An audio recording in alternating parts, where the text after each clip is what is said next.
Hello everyone, मेरा नाम अनमोल है। लास्ट वीडियो में हमने जो बात की थी टर्म इंश्योरेंस प्लान के बारे में कि टर्म इंश्योरेंस प्लान क्यों लेना चाहिए और उसकी क्या इम्पोर्टेंस है।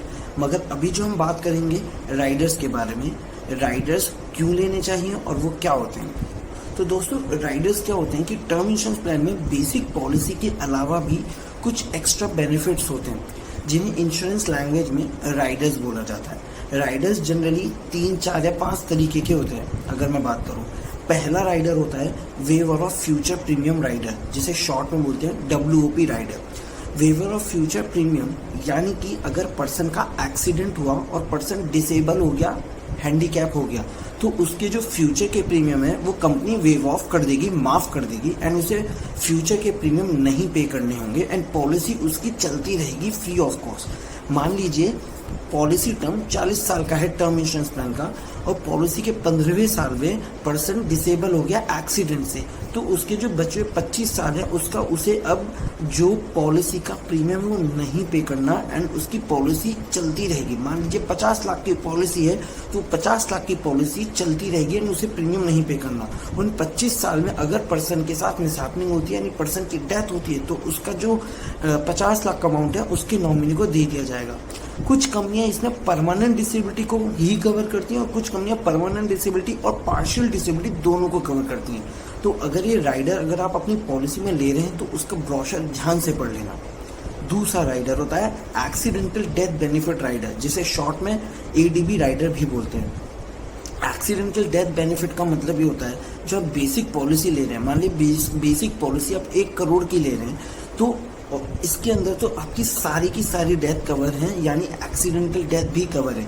लेकिन ADB राइडर के अंदर आपको एक अलग से सम एश्योर्ड सेलेक्ट करना होता है। मान लीजिए 1 लाख, 2 लाख, 3 लाख, 5 लाख, 10, 15, 20, 25, 30, 50 लाख, कुछ भी, 1 करोड़, जो भी राइडर है वो आप अलग से लेंगे।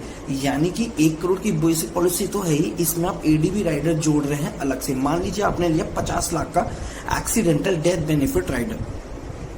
इसके अंदर क्या होगा कि अगर मान लीजिए पर्सन की एक्सीडेंट से डेथ होती है तो बेसिक पॉलिसी का 1 करोड़ तो मिलेगा ही मिलेगा, और एक्सीडेंटल डेथ बेनिफिट राइडर का 50 लाख भी मिलेगा, यानी नॉमिनी को 1.5 करोड़ मिलेगा अगर आपने ADB राइडर पॉलिसी के अंदर लिया है तो।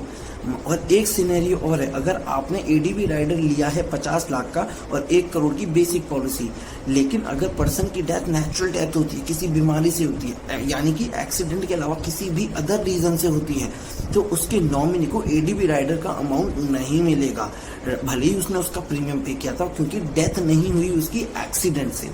ठीक है दोस्तों। तीसरा राइडर होता है क्रिटिकल इलनेस का राइडर।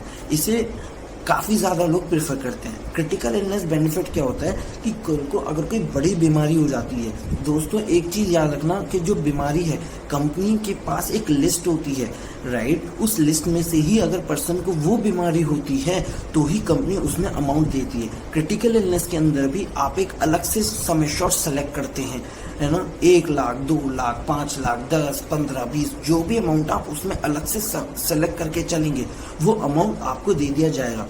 मान लीजिए 40 साल की पॉलिसी है और 10 साल बाद पर्सन को क्रिटिकल इलनेस होती है, वो बीमारी उन लिस्टेड बीमारी में से होनी चाहिए जो कंपनी के पास लिस्ट अवेलेबल होती है।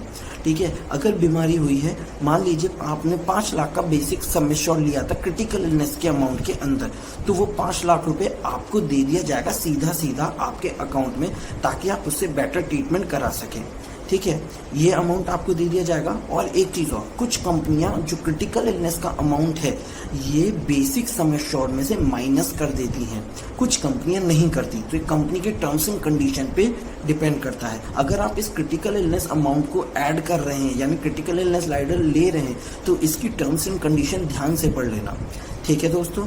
अब इसकी अगर मैं बात करूँ, चौथा राइडर एक होता है एक्सीडेंटल डिसेबिलिटी राइडर, राइट। अभी इससे आप कंफ्यूज मत होइएगा। मैंने अभी आपको थोड़ी देर पहले बताया था एक एक्सीडेंटल डेथ बेनिफिट राइडर, उसमें डेथ होती है।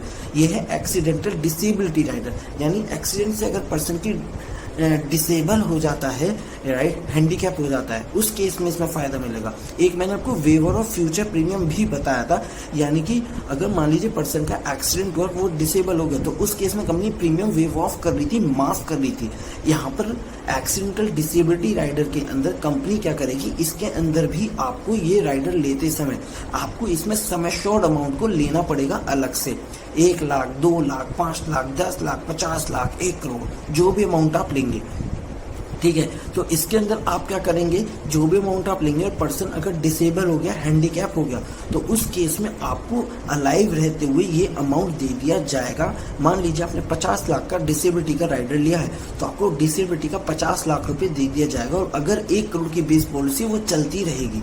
याद रहे दोस्तों, इस डिसेबिलिटी के राइडर में आपका जो राइडर का अमाउंट है वो बेसिक सम एश्योर्ड में से, यानी बेसिक जो पॉलिसी उसमें से माइनस नहीं होता, ठीक है दोस्तों।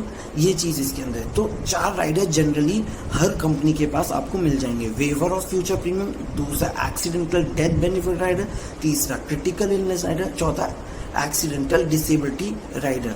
और हाँ दोस्तों, ये जो राइडर्स हैं जनरली इनका कंपनी एक्स्ट्रा ही चार्ज लेती है।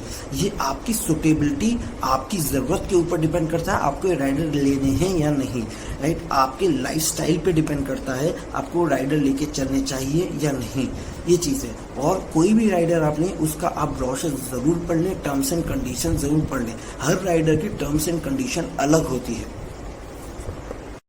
और हाँ गाइस, इस वीडियो को ज़्यादा से ज़्यादा सब्सक्राइब करिए अगर आपने अभी तक सब्सक्राइब नहीं करा। दूसरी चीज़, कमेंट बॉक्स में आप कमेंट करके बताइए वीडियो आपको कैसी लगी, प्लस आपको टर्म प्लान के बारे में और क्या कन्फ्यूजन है, आपको राइडर्स समझ में आए या नहीं आए, कमेंट बॉक्स में कमेंट करके बताइए। प्लस इस वीडियो को लाइक करिए और उन लोगों के साथ शेयर करिए जो लोग अपने लिए टर्म इंश्योरेंस प्लान लेना चाहते हैं या अपने लिए सर्च कर रहे हैं, अपनी फैमिली के लिए लेना चाहते हैं, ताकि गलत डिसीजन होने से, लेने से आप बच सकें। Thank you so much.